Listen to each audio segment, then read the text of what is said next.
Hello all, good evening. So today we are going to see the round 5 of Tata Steel Masters 2022. So here we are seeing the game Carlsen versus Nodirbek Abdusattarov from Tata Steel Masters 2023. Let's see how the game begins. So yeah, so Carlsen begins with c4, c5, knight f3, yeah, c4, c5, knight f3, knight f6, knight c3, knight c6, e3.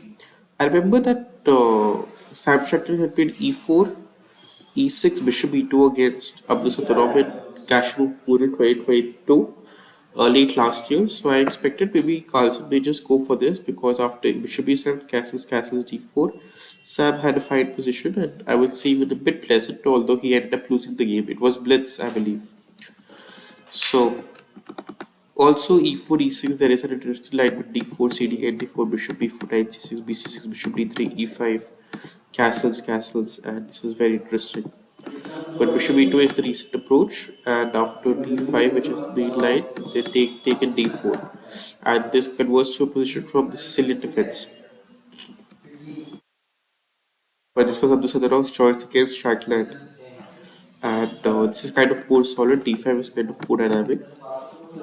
So Carlsen goes for e3, e5, and just see one thing which is very good to notice about Abdusadarov is he knows what openings he has to play, and he's sticking to his main lines basically.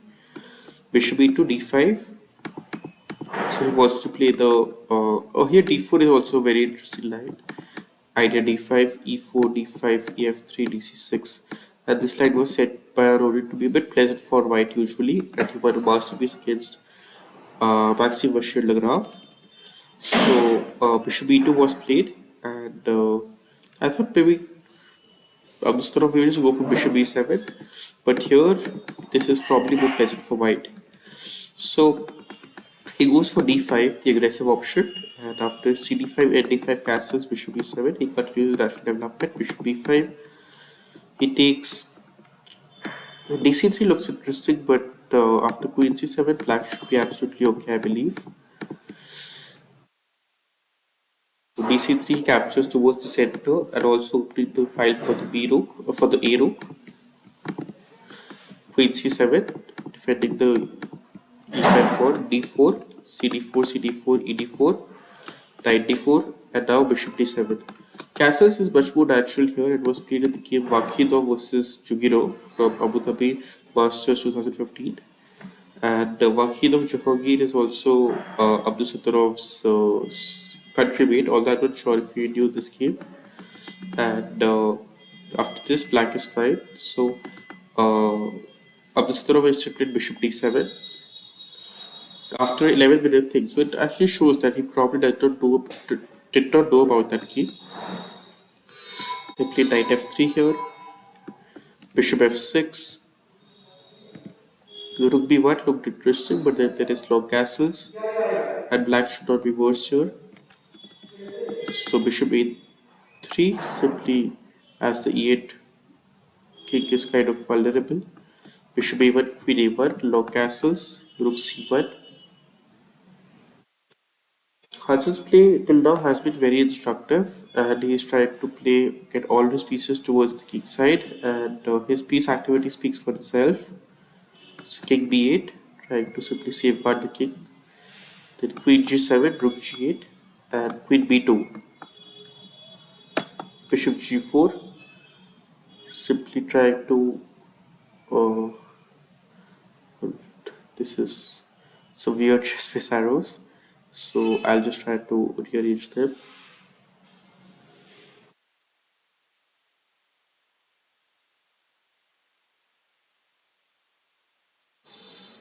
Yes.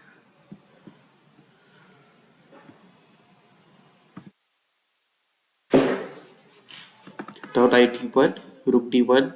See, this is very instructive, this moment, rook d1. So what Abdustarov basically realizes is that in this position, if there is less pieces on the board, then black's extra exchange would count because as the number of pieces decrease, the value of material rises.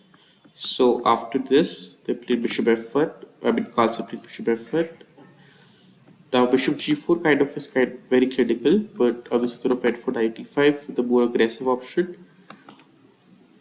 h3, bishop f3, queen d4, rook d8, just controlling the central squares. And now I think it's a very picturesque position which shows why black is better, because there are very limited number of pieces on the board and black should try to retain this rook on the board as he is an exchange job.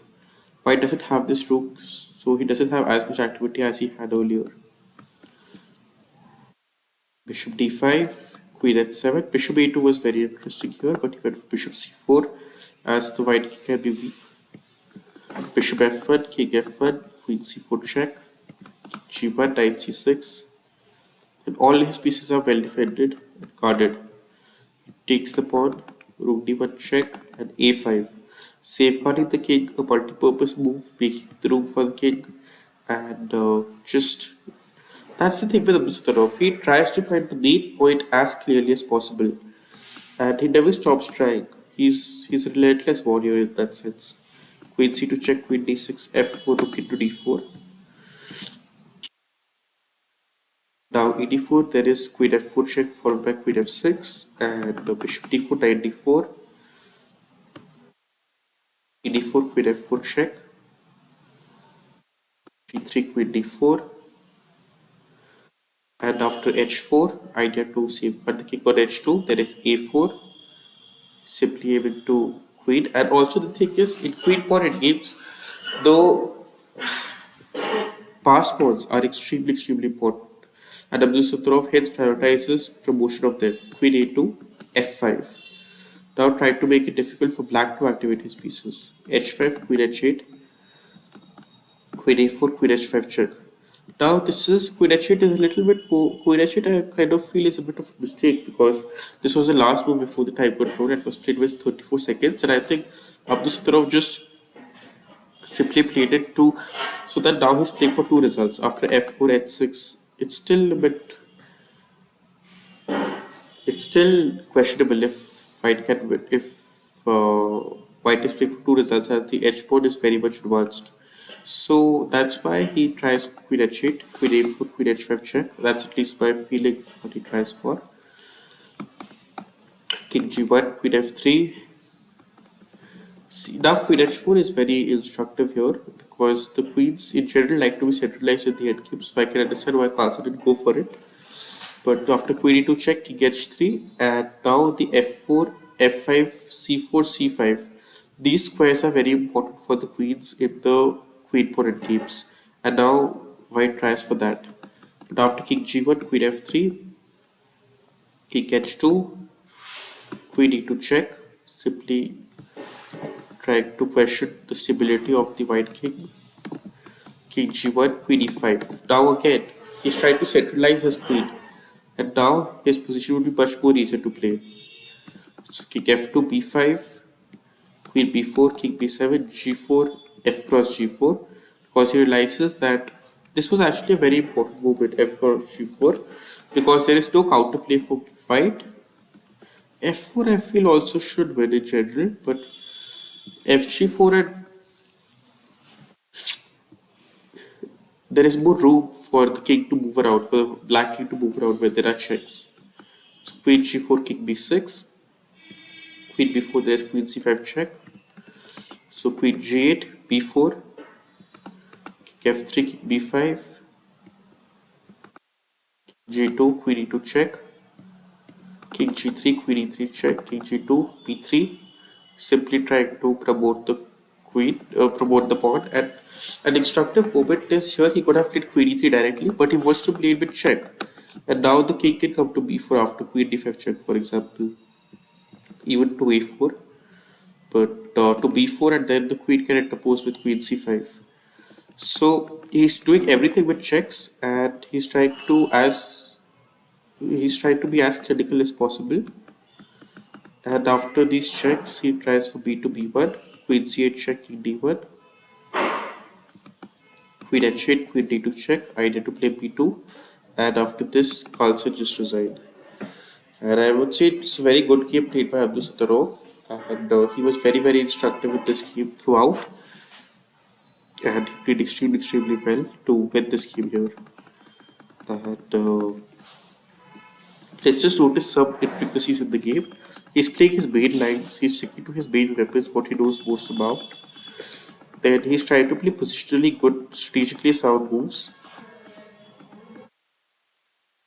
He's trying to be active, and he's finding the main point as clearly as possible, which is critical and extremely important in these positions. I think he's clearly showing why he deserves to be a part of the tournament and is not someone to be taken lightly at all. He's also trying to be more practical, like this F cross G4 decision, and he played a very good game to beat the current trading world champion.